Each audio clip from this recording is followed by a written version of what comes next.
Hello दोस्तों, आज है 15 नवंबर 2023 दिन बुधवार का। आज के मुख्य समाचार, बड़ी खबरें, देश और दुनिया का ताजा अपडेट लेकर हाजिर हो गए हैं। देश के अलग अलग राज्यों की ओर से, सरकारों की ओर से महत्वपूर्ण अपडेट, नए नियम, बड़ी घोषणाएं, बड़ा ऐलान की जानकारियां लेंगे। बहुत ही महत्वपूर्ण और काम की ताजा खबरों का अपडेट मिलने वाला है, इसलिए वीडियो को आप पूरा ध्यान से आखिर तक जरूर देखते रहिएगा। तो आइए दोस्तों, बिना टाइम विलंब के शुरुआत करते हैं आज की पहली बड़ी खबर। मध्य प्रदेश से प्रधानमंत्री नरेंद्र मोदी पहुंचे झारखंड, रांची में किया 10 किलोमीटर लंबा रोड शो। प्रधानमंत्री नरेंद्र मोदी बिरसा मुंडा जी की जयंती पर 2 दिवसीय यात्रा के लिए झारखंड के दौरे पर रांची पहुंचे हैं। यहाँ उन्होंने मंगलवार रात करीब 10 बजे झारखंड की राजधानी रांची में 10 किलोमीटर लंबा रोड शो किया। इंदौर में भी प्रधानमंत्री मोदी जी का रोड शो हुआ। खुली जीप में 1.5 किलोमीटर चले, अहिल्याबाई होलकर की प्रतिमा पर माल्यार्पण किया। पीएम मोदी ने मध्य प्रदेश में चुनावी प्रचार थमने से एक दिन पहले मंगलवार यानी 14 नवंबर को इंदौर में रोड शो किया। वह आपको बता दें, प्रधानमंत्री जी आज बुधवार को विकसित भारत संकल्प यात्रा रवाना करेंगे और इसका मकसद है 25 जनवरी 2024 तक 2,70,000 पंचायतों में केंद्र की प्रमुख योजनाओं का पूर्ण लाभ सुनिश्चित करना है। प्रधानमंत्री विशेष रूप से कमजोर जनजातीय समूह यानी पीवीटीजी के समग्र विकास के उद्देश्य से 24,000 करोड़ रुपए की योजना शुरू करेंगे और इसके बाद प्रधानमंत्री जी पीएम किसान योजना की 15वीं किस्त के तहत 18,000 करोड़ रुपए भी जारी करेंगे। दरअसल सरकार की यह बड़ी योजना, केंद्र सरकार के एक अधिकारी ने पीटीआई भाषा से कहा कि प्रधानमंत्री मोदी शहरी और ग्रामीण क्षेत्रों में केंद्र सरकार की प्रमुख योजनाओं के लाभार्थियों तक पहुंचने वाले अभियान की आज शुरुआत करेंगे। 15 नवंबर को आज शुरुआत होगी और 25 जनवरी को यह यात्रा संपन्न होगी। विकसित भारत संकल्प यात्रा आज रवाना की जाएगी। किसान भाइयों के लिए प्रधानमंत्री किसान सम्मान निधि योजना के पैसे भी आज बैंक खाते में जमा होंगे। चलिए आगे बढ़ते हैं। बड़ी खबर, एडल्ट्री को फिर से अपराध बनाया जाए। संसदीय पैनल ने सरकार से इस तरह की सिफारिश की है। शादीशुदा महिला या शादीशुदा पुरुष के किसी दूसरे से संबंध बनाने, एडल्ट्री या व्यभिचार को फिर से अपराध बनाया जाना चाहिए, क्योंकि विवाह पवित्र परंपरा है और इसे बचाना चाहिए। एक संसदीय पैनल ने मंगलवार को आईपीसी विधेयक पर अपनी रिपोर्ट में सरकार ने इस तरह की सिफारिश की है। रिपोर्ट में यह तर्क दिया गया कि संशोधित व्यभिचार कानून को इसे जेंडर न्यूट्रल अपराध माना जाना चाहिए। इसके लिए पुरुष और महिला को समान रूप से उत्तरदायी ठहराया जाना चाहिए। 19 साल बाद आ रहा टाटा ग्रुप का आईपीओ 22 नवंबर को ओपन होगा। टाटा ग्रुप की कंपनी टाटा टेक्नोलॉजी लिमिटेड का इनिशियल पब्लिक ऑफरिंग यानी आईपीओ 22 नवंबर को पब्लिक सब्सक्रिप्शन के लिए ओपन होगा और यह आईपीओ पूरी तरह से ऑफर फॉर सेल होगा, जिसके लिए कंपनी 6.08 करोड़ इक्विटी शेयर बेचेगी। एम्स से जुड़ा महत्वपूर्ण अपडेट आया। शुगर रोगियों को मुफ्त मिलेगा इंसुलिन, इस तरह की सुविधा शुरू की गई है। एम्स गरीब मधुमेह के रोगियों को मुफ्त इंसुलिन उपलब्ध करवाएगा। इसके लिए न्यू राजकुमारी अमृत कौर ओपीडी के सामने अमृत फार्मेसी में 2 नए काउंटर खोले गए हैं। विश्व मधुमेह दिवस के अवसर पर मंगलवार से इस तरह की सुविधा की शुरुआत हो गई है। पहले ही दिन कई मरीजों को यह सुविधा उपलब्ध करवाई गई। इस सेवा का शुभारंभ करते हुए एम्स निदेशक ने कहा कि यह उन मरीजों को राहत देगी जिन्हें एम्स के डॉक्टरों ने इंसुलिन के लिए लिखा है। मुफ्त इंसुलिन देने के लिए काउंटर रोजाना सुबह 9 बजे से शाम 5 बजे तक खुलेगा। दुनिया को ज्ञान देने वाले कनाडा को भारत और बांग्लादेश ने यूएन में लगाई लताड़, धार्मिक अल्पसंख्यकों पर पाठ पढ़ाया। भारत और बांग्लादेश ने यूएन में कनाडा को जमकर धोया है। दोनों देशों ने कनाडा में पूजा स्थलों पर हमलों को रोकने के उपायों को मजबूत करने और नफरत फैलाने वाले भाषणों पर प्रभावी ढंग से काबू करने के लिए कहा है। व्हाट्सएप चलाने वालों के लिए बड़ी खुशखबरी आ गई है। व्हाट्सएप ने voice chat feature roll out किया है। वॉइस कॉलिंग की मदद से ग्रुप में 128 लोग एक साथ कम्युनिकेट कर सकेंगे। व्हाट्सएप ने इस तरह के फीचर को रोल आउट कर दिया, यानी कंपनी का ये फीचर बड़े ग्रुप में चैटिंग करने के लिए तैयार है। इस फीचर को उन ग्रुप में यूज किया जा सकेगा जिनमें कम से कम 33 और अधिकतम 128 पार्टिसिपेट होंगे। अब इस तरह के फीचर को एंड्रॉइड और iOS यूजर इस्तेमाल कर सकते हैं। यह एक तरह का वॉइस कॉलिंग फीचर है जिसमें व्हाट्सएप ग्रुप में आप आसानी से कम्युनिकेट कर पाएंगे। इंडियन रेलवे की ओर से बड़ी खुशखबरी आई है। यात्रियों के लिए गुड न्यूज है। छठ तक दिल्ली से 10 नई ट्रेनें चलाएगा रेलवे स्टेशनों पर भारी भीड़ को देखते हुए रेलवे ने छठ पर्व तक नई दिल्ली एवं आनंद विहार से लगभग 10 विशेष अनारक्षित रेलगाड़ियां चलाने की योजना बनाई है। और हाँ दोस्तों, एक ऐतिहासिक रिकॉर्ड बना है। करंट अफेयर्स में भी इससे जुड़ा सवाल बन सकता है। 21,500 फीट से छलांग लगाकर शीतल महाजन दुनिया की पहली महिला बन गई है। नया रिकॉर्ड बना है। भारत के चौथे सर्वोच्च पुरस्कार पद्मश्री से सम्मानित और कई स्काई डाइविंग रिकॉर्ड धारक 41 साल की महाजन ने 13 नवंबर को दुनिया की सबसे ऊंची चोटी माउंट एवरेस्ट के सामने वाले हिस्से में स्काई डाइविंग पूरी की है और ये ऐतिहासिक रिकॉर्ड बनाया है। शीतल महाजन ने माउंट एवरेस्ट के सामने 21,500 फीट की ऊंचाई से हेलीकॉप्टर से छलांग लगाने वाली दुनिया की पहली महिला बनकर ये नई उपलब्धि हासिल की है। और ऐसे में इनकी मेहनत और जज्बे के लिए दोस्तों यहाँ पर एक लाइक तो जरूर बनता है और कमेंट में आप भारत माता की जय लिखकर सपोर्ट भी कर सकते हैं। चलिए आगे बढ़ते हैं। ऋषि सुनक के खिलाफ अविश्वास पत्र, उनकी पार्टी की सांसद बोली। सुनक को पार्टी मेंबर्स ने नकारा, अब जनता भी साथ नहीं। ब्रिटेन में सियासी उथल पुथल के बीच पीएम ऋषि सुनक के खिलाफ अविश्वास पत्र दाखिल हो गया। अमेरिका और भारत मिलकर बनाएंगे मिसाइलों से लैस सैन्य वाहन, चीन का मुकाबला करने के लिए सेना पर तैनात होंगे। नई दिल्ली में मंत्री स्तरीय बैठक हुई है। एशिया में चीन की बढ़ती ताकत को देखते हुए अमेरिका और भारत ने मिलकर सैन्य वाहन और बख्तरबंद गाड़ियों के निर्माण करने की योजना बनाई है। नई दिल्ली में आयोजित मंत्री स्तरीय बैठक में दोनों देशों के रक्षा मंत्री और विदेश मंत्रियों ने मिलकर इस तरह का फैसला लिया है। कर्मचारियों से जुड़ा महत्वपूर्ण अपडेट एनपीएस को लेकर केंद्र सरकार ने नेशनल पेंशन सिस्टम यानी एनपीएस में कुछ बदलाव किया है। जो भी कर्मचारी एनपीएस में शामिल है उन्हें अपनी जमा राशि निकालने के लिए अब ज्यादा विकल्प मिलेंगे। यानी ऐसे कर्मचारी एक मुश्त प्रत्यारण के माध्यम से मासिक, तिमाही, 6 माही या सालाना आधार पर उनकी सामान्य निकासी के समय उनके चयन के अनुसार 75 साल की आयु तक अपने पेंशन फंड का 60% हिस्सा निकाल सकते हैं। पीएफआरडी ने अभी हाल ही में एक परिपत्र जारी करके इस तरह की जानकारी दी है। एक मुश्त राशि को एकल किस्त में या वार्षिक आधार पर निकाला जा सकता है। अंतरिक्ष से आई दिवाली की तस्वीर शेयर करने से खुद को नहीं रोक पाया नासा। इस तस्वीर को नासा के हबल स्पेस टेलीस्कोप से लिया गया है। क्लस्टर में लाखों सितारे हैं। ये पृथ्वी से 30,000 प्रकाश वर्ष की दूरी पर स्थित है। यानी अमेरिकी अंतरिक्ष एजेंसी नासा ने दिवाली के मौके पर एक ऐसी तस्वीर शेयर की जिसे लोग देखते रह गए। इस तस्वीर में अंतरिक्ष सितारों की रोशनी से जगमगाता नजर आ रहा है। फोन रखने पर कैदी को 3 साल की सजा। गृह मंत्रालय ने तैयार किया जेल कानून का मसौदा।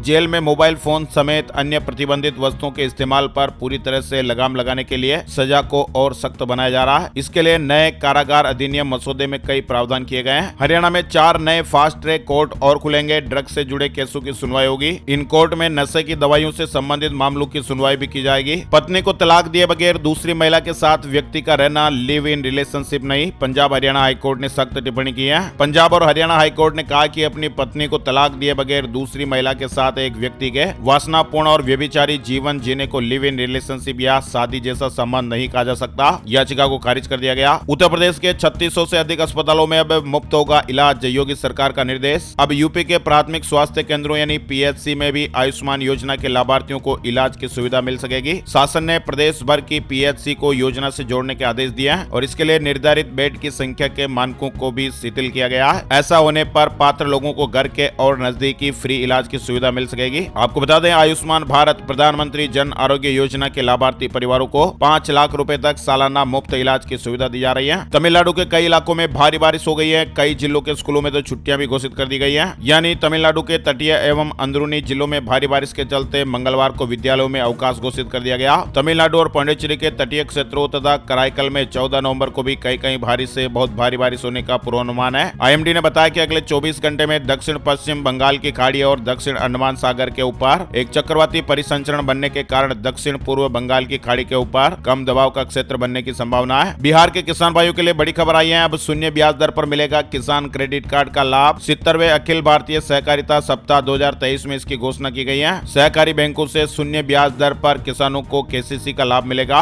हरियाणा शिक्षा बोर्ड ने एक सप्ताह बढ़ाई आवेदन की तारीख। अब 21 नवंबर तक निःशुल्क जमा होंगे सेकेंडरी और सीनियर सेकेंडरी के फॉर्म। पहले 14 नवंबर निर्धारित की गई थी तारीख, जिसे अब बढ़ाकर 21 नवंबर 2023 कर दिया गया। म्यांमार में मिलिट्री ने फिर एयर स्ट्राइक की है। 5000 लोग भागकर मिजोरम पहुंचे। म्यांमार में मंगलवार को सेना भारत से लगी सीमा के पास एयर स्ट्राइक की, जिसके बाद करीब 5000 लोग भागकर मिजोरम आ गए। पुरी जगन्नाथ मंदिर में पान और गुटखा पर लगा बैन 1 जनवरी से नियम लागू होगा। उल्लंघन करने वालों पर जुर्माना भी लगेगा। पुरी के जगन्नाथ मंदिर के अधिकारियों ने 12वीं सदी के मंदिर के परिसर में 1 जनवरी 2024 से ही पान और गुटखा खाने पर पूर्ण प्रतिबंध लगाने की घोषणा की है। श्रद्धालुओं, सेवादारों और मंदिर के कर्मचारियों के लिए भी प्रतिबंध को सख्ती से लागू किया जाएगा। स्मार्टफोन पर लाइव टीवी देखने के लिए नहीं होगी इंटरनेट की जरूरत। नई पॉलिसी से महंगे हो जाएंगे मोबाइल नेटवर्क के बिना स्मार्टफोन पर लाइव टीवी दिखाने के लिए एक नई पॉलिसी लाने की तैयारी है। लेकिन स्मार्टफोन पर लाइव टीवी आइडिया से सैमसंग, क्वालकॉम जैसी कंपनियां खुश नहीं है। लाइव टीवी के लिए हार्डवेयर अपग्रेड करने से स्मार्टफोन और महंगे हो जाएंगे। दरअसल दोस्तों हो क्या रहा कि केंद्र सरकार बिना सेल्यूलर नेटवर्क के भी स्मार्टफोन पर लाइव टीवी दिखाने के लिए नई पॉलिसी लाने की तैयारी में है। नई पॉलिसी में देश में बिकने वाले सभी मोबाइल फोन यानी स्मार्टफोन पर टीवी ब्रॉडकास्टिंग का ऑप्शन अनिवार्य हो जाएगा। प्रदूषण की वजह से सोनिया गांधी जयपुर पहुंची। डॉक्टर ने दिल्ली की हवा उनके लिए खतरनाक बताई है। दिल्ली में बढ़ते प्रदूषण की वजह से सोनिया गांधी जयपुर पहुंच गई हैं। वे मंगलवार को राहुल गांधी और कांग्रेस महासचिव केसी वेणुगोपाल के साथ जयपुर पहुंची। वेणुगोपाल ने बताया कि यह राजनीतिक नई निजी यात्रा है। आपको बता दें दिल्ली के 21 इलाकों में AQI फिर 400 के पार देखा गया। नोएडा और गाजियाबाद में भी हवा काफी प्रदूषित हो गई है। दिवाली के बाद अब राष्ट्रीय राजधानी में एक बार फिर से हवा प्रदूषित हो रही है। वहीं आपको बता दें एक अलर्ट करने वाली खबर है। भारत के पड़ोसी मुल्क में भूकंप के तेज झटके महसूस किए गए। 6.2 इसकी तीव्रता रही है, लोगों में दहशत फैल गई। दरअसल भारत के पड़ोसी देश श्रीलंका में जोरदार भूकंप आया है। फिलहाल भूकंप से जान माल की क्षति की कोई खबर नहीं है। हालांकि भूकंप के कारण लोगों में दहशत फैल गई और लोग घरों और कार्यालयों से बाहर निकल आए। रिक्टर स्केल पर इस भूकंप की तीव्रता 6.2 थी, जो कि काफी ज्यादा है। और हाँ दोस्तों, आपको बता दें कारगिल में भी भूकंप के झटके महसूस हुए हैं। रिक्टर स्केल पर 4.4 तीव्रता रही। लद्दाख के कारगिल में मंगलवार को भूकंप के झटके महसूस किए गए। दरअसल आपको बता दें, पृथ्वी के अंदर 7 प्लेटें हैं जो लगातार घूमती रहती हैं, और जहां ये प्लेट ज्यादा टकराती है वह जोन फॉल्ट लाइन कहलाता है। और बार बार टकराने से प्लेट के कोने मुड़ते हैं और तब ज्यादा दबाव बनता है, तो ये प्लेटें टूटने लगती हैं। नीचे की ऊर्जा बाहर आने का रास्ता खोजती है और डिस्टरबेंस के बाद फिर भूकंप आता है। चलिए आगे बढ़ते हैं। बड़ी खबर, हाई कोर्ट ने एक बड़ा फैसला सुनाया। कुत्ते के काटने पर पीड़ित मुआवजे का हकदार होगा। हर दांत के निशान पर मिलेंगे 10,000 रुपए। ये खबर उन दोस्तों और मित्रों के लिए जो पंजाब, हरियाणा और चंडीगढ़ में रहते हैं। दरअसल पंजाब हरियाणा हाई कोर्ट ने अब लावारिस व पालतू कुत्ते के काटने के मामले में प्रति दांत के निशान पर 10,000 रुपए मुआवजा तय किया है। इसके साथ ही मांस नोचने की स्थिति में प्रति 0.2 सेंटीमीटर के लिए 20,000 रुपए का मुआवजा देना होगा। पोल्यूशन को लेकर अलर्ट मोड में योगी सरकार, पराली जलाने की घटनाओं पर रोक के लिए कदम उठाया गया है। बड़े पैमाने पर अभियान चलाया जा रहा है। दिल्ली सरकार के नए प्रस्ताव को एलजी वीके सक्सेना ने अपनी मंजूरी दे दी है। प्रस्ताव के अनुसार अब दिल्ली में 10 नए पारिवारिक कोर्ट बनाए जाएंगे।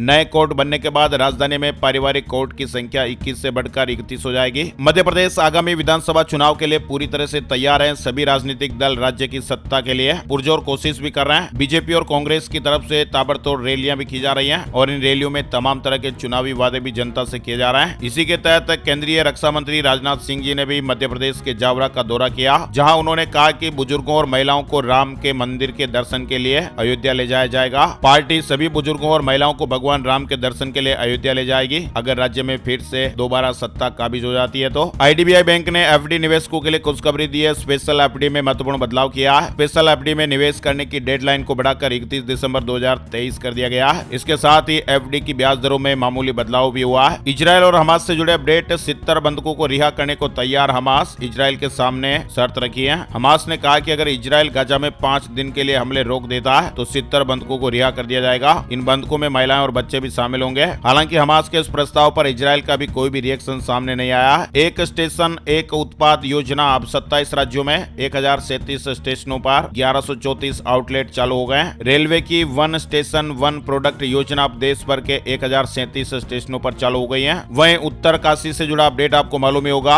उत्तरकाशी में निर्माणाधीन सुरंग में हुए भूस्खलन के बाद बचाव अभियान तीसरे दिन में प्रवेश कर गया। आज चौथा दिन है। निर्माणाधीन टनल में हुए भूस्खलन के बाद फंसे मजदूरों को निकालने के लिए बचाव अभियान तेजी से चल रहा है। सुरंग में फंसे मजदूरों का दर्द, बोले कि खाना कम हो पर ऑक्सीजन की कमी मत करने देना। कागज पर इच्छा लिखकर पाइपलाइन से भेजी गई। यमुनोत्री हाईवे पर निर्माणाधीन सुरंग में 12 घंटे की शिफ्ट खत्म कर मजदूर रविवार सुबह करीब 8 बजे दीपावली की छुट्टी मनाने के लिए जाने वाले थे, लेकिन इस तरह का भूस्खलन हो गया, हादसा हो गया। सुरंग में उस समय 45 मजदूर थे, लेकिन मलबा धीरे धीरे गिरता देख 5 मजदूर तो बाहर भाग गए, लेकिन 40 सुरंग में ही फंस गए। फिलहाल खबर है कि वो सभी सुरक्षित हैं। उन्होंने संपर्क भी किया, कांटेक्ट भी किया है। वो कह रहे हैं कि खाना वगैरह भी टाइम पर भेजिए, लेकिन ऑक्सीजन की कमी मत होने देना। पाइप से खाने पीने की सप्लाई भी हो रही है। ईश्वर से हम ये उम्मीद करते हैं कि जल्द से जल्द उनका रेस्क्यू कंप्लीट हो और वो सुरक्षित बाहर आ जाएं। सलमान खान की फिल्म टाइगर 3 की कहानी भले ही बोरिंग लग रही है, लेकिन ये फिल्म बॉक्स ऑफिस पर करोड़ों रुपए छाप रही है। लोगों को फिल्म बहुत पसंद आ रही है। 2 दिनों में ही फिल्म ने देश में 100 करोड़ का आंकड़ा पार कर लिया है। बीपीएससी के शिक्षक अभ्यर्थियों को राहत, रजिस्ट्रेशन के लिए नहीं लगेगी लेट फीस। बिहार लोक सेवा आयोग की शिक्षक नियुक्ति के दूसरे चरण में अब रजिस्ट्रेशन के लिए विलंब शुल्क नहीं लगेगा। आयोग ने 15 से 17 नवंबर तक रजिस्ट्रेशन करने पर विलंब शुल्क निर्धारित किया था, जिसे मंगलवार को स्थगित कर दिया गया। 100x डिजिटल जूम के साथ इस दिन एंट्री करेगा iQ12 phone. 64 megapixel periscope telephoto camera भी इसमें दिया गया है। टेक्नोलॉजी से जुड़ा अपडेट है। ग्लोबली ये फोन लॉन्च हो चुका है, लेकिन इंडिया में इसके लॉन्च होने की तारीख 12 दिसंबर तय की गई है। छत्तीसगढ़ में बड़ी घोषणा हुई है। बीजेपी ने किया केंद्र के समान वेतन भत्ता का ऐलान। भाजपा ने घोषणा पत्र से अतिरिक्त राज्य के कर्मचारियों को केंद्र सरकार के समान वेतन भत्ता देने और पंचायत कर्मियों के नियमितीकरण की घोषणा की है। छत्तीसगढ़ में बीजेपी ने यह बड़ा ऐलान किया। यूपी के स्कूलों में नया नियम लागू। इन 7 जिलों से शुरुआत होगी। अगले महीने से पूरे प्रदेश के लिए नियम जरूरी हो जाएगा। परिषदीय स्कूलों के छात्रों, शिक्षकों और कर्मचारियों की अब ऑनलाइन उपस्थिति दर्ज की जाएगी। 20 नवंबर से ये व्यवस्था 7 जिलों में लागू होने जा रही है, जिसमें लखनऊ, हरदोई, सीतापुर, लखीमपुर खीरी, रायबरेली, उन्नाव व श्रावस्ती शामिल है। और अगले महीने से सभी जिलों में इस तरह की व्यवस्था को लागू कर दिया जाएगा। शिक्षक विद्यालय आगमन और प्रस्थान यानी दोनों बार उपस्थिति दर्ज कराएंगे। छात्रों, शिक्षकों और कर्मचारियों के लिए अब ऑनलाइन उपस्थिति दर्ज होगी। उत्तर प्रदेश के स्कूलों में नया नियम लागू होने वाला है। 7 जिलों से इसकी शुरुआत 20 नवंबर से हो रही है और अगले महीने से सभी जिलों में ये व्यवस्था लागू हो जाएगी। चलिए आगे बढ़ते हैं। बड़ी खबर, नासा से पहले मंगल की मिट्टी लाएगा ड्रैगन। स्पेस में सुपर पावर बनने का चीन ने बड़ा प्लान बनाया है। नासा का यह लक्ष्य है कि 2033 तक मंगल ग्रह के चट्टानी सैंपल को धरती पर वापस लाया जाए, लेकिन अब इस रेस में चाइना उसे टक्कर दे रहा है। चीन ने नासा से पहले ही मंगल के सैंपल को वापस लाने का लक्ष्य बना लिया है। वहीं आपको बता दें, सहारा श्री सुब्रत रॉय का निधन हो गया है। मुंबई के अस्पताल में अंतिम सांस ली। देश के बड़े औद्योगिक घराने सहारा ग्रुप के चेयरमैन सहारा श्री सुब्रत रॉय सहारा अब नहीं रहे। उद्योग जगत में सहारा श्री के निधन से शोक की लहर दौड़ गई है। मंगलवार को उनका निधन हो गया। वे लंबे समय से बीमार थे। पार्थिव शरीर आज लखनऊ के सहारा शहर लाया जाएगा। इसके अलावा दोस्तों आपको बता दें, भारतीय होटल इंडस्ट्री में महत्वपूर्ण भूमिका निभाने वाले PRS ओबरॉय का भी निधन हो गया है। भारतीय होटल इंडस्ट्री में इनका बड़ा योगदान रहा। 94 साल के थे। बात कर लेते हैं gold price today, silver price today, सोने चांदी के भाव। आज का सोना चांदी का भाव अपडेट। इंदौर, उज्जैन और रतलाम सराफा बाजार में सोना चांदी के दामों में सुधार हुआ है। मंगलवार को सोना कैडबरी सुधरकर 61,500 रुपए प्रति 10 ग्राम पर रहा और चांदी 71,600 रुपए प्रति किलो पर पहुंच गई। अंतर्राष्ट्रीय बुलियन वायदा मार्केट में भी दोनों धातुओं के वायदा में मजबूती देखी गई। अब बात कर लेते हैं दोस्तों, आज का मौसम कैसा रहेगा। संपूर्ण भारत का आज 15 नवंबर 2023 का मौसम पूर्वानुमान। मौसम की जानकारी का ताजा अपडेट स्काईमेट वेदर अपडेट के मुताबिक अगले 24 घंटों के दौरान तमिलनाडु के तटीय इलाकों और आंध्र प्रदेश के दक्षिणी तट पर मध्यम से भारी बरसात होने का अनुमान है। अंडमान और निकोबार द्वीप समूह में हल्की से मध्यम बारिश के साथ ही कुछ स्थानों पर भारी बरसात भी हो सकती है। बारिश की गतिविधियां धीरे धीरे तटीय आंध्र प्रदेश, तटीय उड़ीसा और गंगीय पश्चिम बंगाल के कुछ इलाकों को भी कवर करेगी। वहीं दक्षिण पश्चिम और पश्चिम मध्य बंगाल की खाड़ी में समुद्र की स्थितियां खराब रह सकती हैं। आज के मुख्य समाचार ब्रेकिंग न्यूज अपडेट में फिलहाल बस इतनी खबरें। कैसा लगा ये वीडियो आप कमेंट करके जरूर बताइएगा और ऐसी काम की ताजा खबरों का वीडियो हर रोज आपके मोबाइल पर दिखाई देता रहे, इसलिए इस वीडियो को आप अभी के अभी लाइक कर दीजिएगा। फेसबुक और व्हाट्सएप पर इस वीडियो को आप एक बार जरूर शेयर कर दीजिएगा और पहली बार ये वीडियो देख रहे हैं तो लाल वाला सब्सक्राइब का बटन भी जरूर दबा दीजिएगा। वीडियो पूरा देखने के लिए आपका दिल से शुक्रिया और धन्यवाद। जय हिंद, जय भारत, वंदे मातरम।